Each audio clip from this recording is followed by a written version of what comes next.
السلام علیکم ورحمۃ اللہ وبرکاتہ۔ بسم اللہ الرحمن الرحیم۔ اللہم صلی علی محمد عبدک و رسولک وصلی علی المؤمنین والمؤمنات والمسلمین والمسلمات۔ اگر اخلاق کی بھی شکل و صورت پیدا کی جاتی تو حضرت عائشہ صدیقہ رضی اللہ تعالیٰ عنہا سے روایت ہے کہ تاجدار مدینہ صلی اللہ علیہ وسلم نے ارشاد فرمایا، جب اللہ تعالیٰ کسی گھرانے کے لیے خیر کا ارادہ فرماتا ہے تو ان میں شفقت و مہربانی پیدا فرما دیتا ہے، اور یہ کہ مہربانی اگر کسی مخلوق کی شکل و صورت میں ظاہر ہوتی تو دنیا کی کوئی چیز بھی اس سے زیادہ خوبصورت نہ ہوتی، اور بد اخلاقی اور سختی اگر کسی شکل و صورت میں ظاہر کی جاتی تو اس سے زیادہ بدصورت کوئی چیز دنیا میں نہ ہوتی۔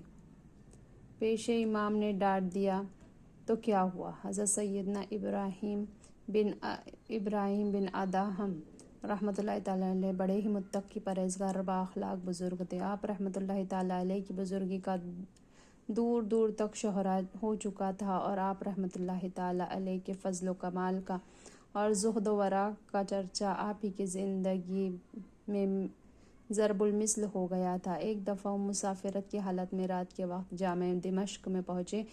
نماز عشاء کے بعد مسجد کا دروازہ بند کر دیا جاتا تھا۔ ابراہیم رحمۃ اللہ تعالیٰ علیہ نے امام مسجد سے درخواست کی کہ مجھے شب کو مسجد میں رہنے دیا جائے، کیونکہ میں نے کچھ ذکر و اذکار کرنا ہے۔ امام صاحب کو غصہ آ گیا اور انہوں نے طنزاً کہا، تو ابراہیم بن ادہم ہی تو ہے، چل یہاں سے۔ یہ کہہ کر انہیں مسجد سے باہر کر دیا۔ حضرت رحمۃ اللہ تعالیٰ علیہ ساری رات سخت سردی میں مسجد کی سیڑھیوں پر بیٹھے عبادت میں مشغول رہے۔ نماز فجر کے وقت مسجد کا دروازہ کھلا تو اندر چلے گئے۔ نماز کے بعد کچھ لوگوں نے آپ کو رحمۃ اللہ تعالیٰ علیہ کو پہچان لیا اور شور مچ گیا کہ اللہ کے ولی حضرت ابراہیم بن ادہم رحمۃ اللہ تعالیٰ علیہ تشریف لائے۔ ہر طرف سے لوگ ان کی زیارت کے لیے ٹوٹ پڑے۔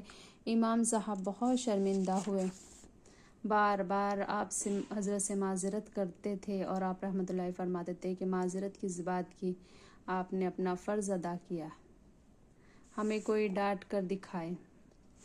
ارے اسلامی بھائی اور بہنوں، دیکھا آپ نے اللہ عز و جل کے ولیوں کا اخلاق کس قدر بلند و برتر ہوتا تھا۔ اگر آج کل ہم جیسے اہل ظاہر کو کوئی ڈانٹ دے تو ہم جب تک اس کی 7 پشتے نہ کھنگال ڈالے اس وقت تک ہمارا غصہ ٹھنڈا نہیں ہوتا۔ یقیناً ذمہ دار مسلمان کے بے صبری اور بے جا جذباتیت کی وجہ سے بھی آج دین کا کم علم رکھنے والے لوگ دین سے دور ہوتے چلے جا رہے۔ حضرت سیدنا ابراہیم بن ادہم رحمۃ اللہ تعالیٰ علیہ کا حسن اخلاق اور اعلیٰ کردار ہی تو تھا جو آج ہم ان کو خیر ذکر کرتے ہیں تو بے ساختہ زبان سے رحمۃ اللہ تعالیٰ علیہ جاری ہو جاتا ہے۔ آپ اتنے زبردست بزرگ تھے کہ ہمارے امام اعظم رضی اللہ تعالیٰ عنہ بھی آپ کا بڑا احترام کرتے تھے۔ چنانچہ منقول ہے امام اعظم اور ابن ادہم رحمۃ اللہ تعالیٰ علیہ حضرت ابراہیم بن ادہم رضی اللہ رحمۃ اللہ تعالیٰ علیہ وقتاً فوقتاً امام ابو حنیفہ رحمۃ اللہ تعالیٰ علیہ کے مجلس میں شریک ہوا کرتے تھے۔ ایک دن آپ رحمۃ اللہ تعالیٰ علیہ بوسیدہ کپڑوں میں ملبوس وہاں گئے تو حاضرین نے آپ رحمۃ اللہ تعالیٰ علیہ کو حقارت کی نظر سے دیکھا، لیکن امام اعظم رحمۃ اللہ تعالیٰ علیہ نے انہیں ہاتھوں ہاتھ لے لیا اور سیدنا ابراہیم رحمۃ اللہ تعالیٰ علیہ کہہ کر مخاطب ہوئے۔ لوگ یہ دیکھ کر بہت حیران ہوئے اور پوچھا، یہ سعادت انہیں کیسے نصیب ہوئی؟ امام اعظم رحمۃ اللہ تعالیٰ نے فرمایا کہ ہم تو اور کام بھی کرتے ہیں، لیکن یہ ہمیشہ اللہ تعالیٰ کی طاعت و عبادت ہی میں مصروف رہتے ہیں۔ بزرگان دین کا اخلاق سرکار صلی اللہ علیہ وسلم کے حسن اخلاق کا آئینہ دار ہوتا ہے۔ ان کا ذاتی طور پر خواہ کتنا ہی نقصان ہو جائے یہ حضرت اف تک نہیں کرتے، بلکہ جن کے ہاتھوں انہیں نقصان پہنچ جائے بسا اوقات ان نقصان پہنچانے والوں پر انعام و اکرام کی بارش فرما دیتا ہے۔ چنانچہ عجیب واقعہ، حضرت سیدنا احنف بن قیس رضی اللہ تعالیٰ عنہ نے کسی نے پوچھا، آپ نے اخلاق کس سے سیکھا؟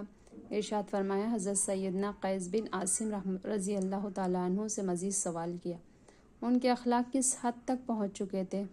ارشاد فرمایا، ایک بار وہ اپنے گھر میں بیٹھے ہوئے تھے کہ ان کی کنیز سیخ لے کر آئی جس پر بھنے ہوئے گوشت کا بڑا سا ٹکڑا تھا۔ سیخ اس کے ہاتھ سے گر پڑی اور حضرت قیس رضی اللہ تعالیٰ عنہ کے بیٹے کو لگی، جس سے بچہ مر گیا۔ لونڈی دہشت زدہ ہو گئی۔ آپ رحمۃ اللہ تعالیٰ نے فرمایا تجھے خوف زدہ نہیں ہونا چاہیے، جا تو اللہ عز و جل کی ذات کے لیے آزاد ہے۔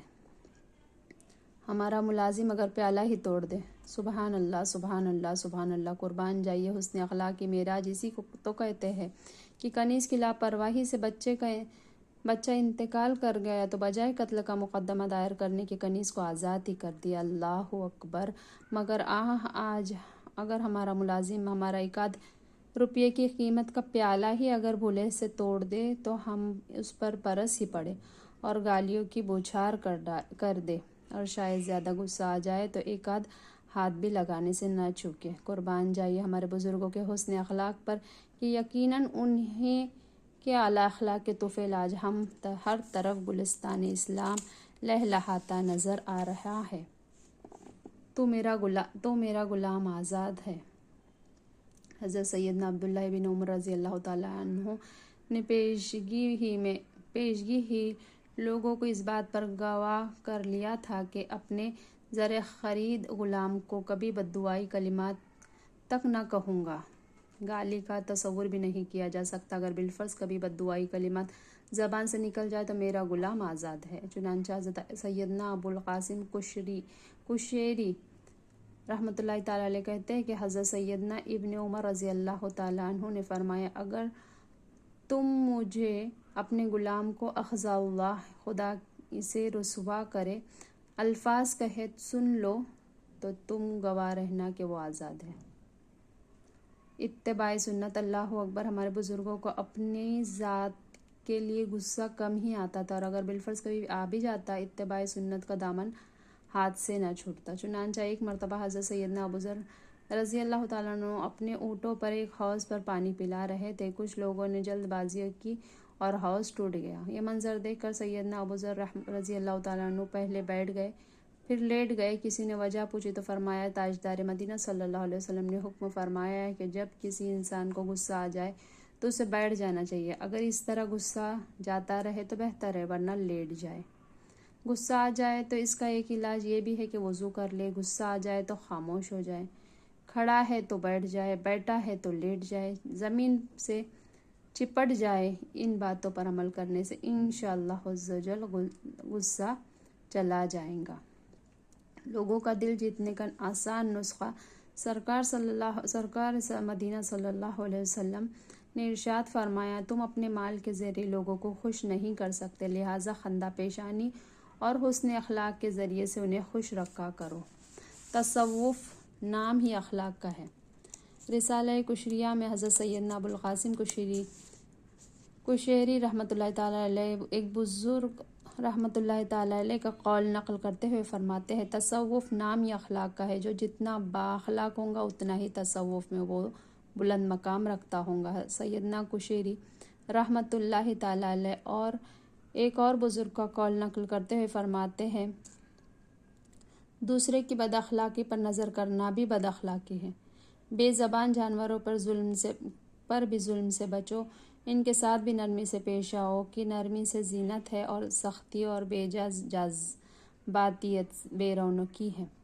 بے زبانوں کو بیجا مت مارو۔ حضرت سیدنا عائشہ صدیقہ رضی اللہ تعالی عنہا فرماتی ہے میں ایک اونٹ پر سوار تھی جو کچھ شریر تھا، جس کی وجہ سے میں نے اسے مارنے لگی تو سرکار مدینہ صلی اللہ علیہ وسلم نے ارشاد فرمایا عائشہ رضی اللہ تعالیٰ عنہ نرمی اختیار کرو کہ یہ جس شے میں ہوتی ہے اسے زینت بخشتی ہے اور جس چیز سے جاتی ہے اسے بے رونق کر دیتی ہے۔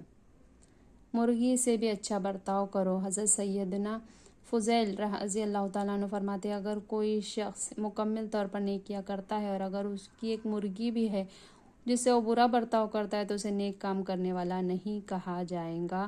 مطلب یہ کہ جانوروں کے ساتھ بھی حسن سلوک کرنا چاہیے۔ جانوروں کے ساتھ برا سلوک کرنے والا بد اخلاق ہے، خواہ بظاہر وہ کتنا ہی نیک اور پارسا ہو۔ چنانچہ ہمارے اسلاف بے زبانوں کے ساتھ بھی نہایت رحم دلی کا برتاؤ کرتے تھے۔ چنانچہ شیخ معروف قرقی اور کتا حضرت سیدنا معروف قرقی رحمۃ اللہ تعالیٰ علیہ کے ماموں شہر کے حاکم تھے۔ ایک روز اس حاکم کا گزر ایک جنگل میں ہوا جہاں حضرت شیخ معروف کرخی رحمۃ اللہ تعالیٰ علیہ بیٹھے روٹی کھا رہے تھے اور ایک کتا بھی ساتھ بیٹھا ہوا تھا۔ حاکم شہر نے دیکھا کہ حضرت معروف رحمۃ اللہ تعالیٰ علیہ ایک لقمہ اپنے منہ میں اور ایک لقمہ اس کتے کے منہ میں ڈالتے تھے۔ آپ رحمۃ اللہ تعالیٰ کے ماموں نے دیکھ کر کہا، تمہیں شرم نہیں آتی کہ ایک کتے کے ساتھ روٹی کھا رہے ہو؟ آپ رحمۃ اللہ تعالیٰ نے فرمایا، میں شرم ہی کے سبب تو اسے روٹی کھلا رہا ہوں۔ پھر آپ رحمۃ اللہ تعالیٰ علیہ نے سر اٹھایا اور ایک پرندے کو جو ہوا میں اڑ رہا تھا آواز دی۔ وہ پرندہ حکم پاتے ہی نیچے اتر آیا اور اپنے ہاتھ پر آ بیٹھا، لیکن اپنے پر سے اپنا منہ اور اپنی آنکھیں چھپا لی۔ حضرت معروف رحمۃ اللہ تعالیٰ نے فرمایا، دیکھ لو، جو شخص اللہ عز و جل سے شرم رکھتا ہے، ہر چیز اس سے شرم رکھتی ہے۔ آپ کے ماموں نے یہ شان دیکھی تو بڑا شرمندہ ہوا۔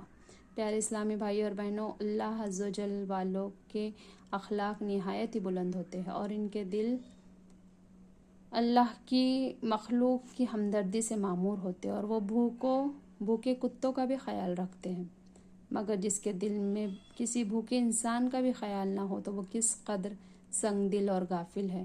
اور یہ بھی درس ملا کہ غربا و مساکین سے نیک سلوک کرنا اور ہمدردی رکھنا دراصل یہی شرم و حیا ہے۔ نیز یہ بھی معلوم ہوا کہ اللہ والوں کی حکومت جانوروں پر بھی جاری ہے۔ نیکی کیا ہے، گناہ کیا ہے؟ حضرت نواز بن سمعان رضی اللہ تعالیٰ عنہ کہتے ہیں کہ میں نے مدینہ کے تاجدار صلی اللہ علیہ وسلم سے عرض کیا، نیکی کیا ہے اور گناہ کیا ہے؟ تو ارشاد فرمایا، نیکی اچھے اخلاق ہے اور گناہ ہے جو تیرے دل میں کھٹکے اور تو اسے پسند نہ کرے کہ لوگ اس پر مطلع ہو۔ سبحان اللہ و بحمدہ، سبحانک اللہم و بحمدک، اشہد ان لا الہ الا انت، نستغفرک و نتوب الیک۔ سبحان ربک رب العزۃ عما یصفون وسلام علی المرسلین والحمد للہ رب العالمین برحمتک یا ارحم الراحمین۔ جزاک اللہ خیرا کثیرا۔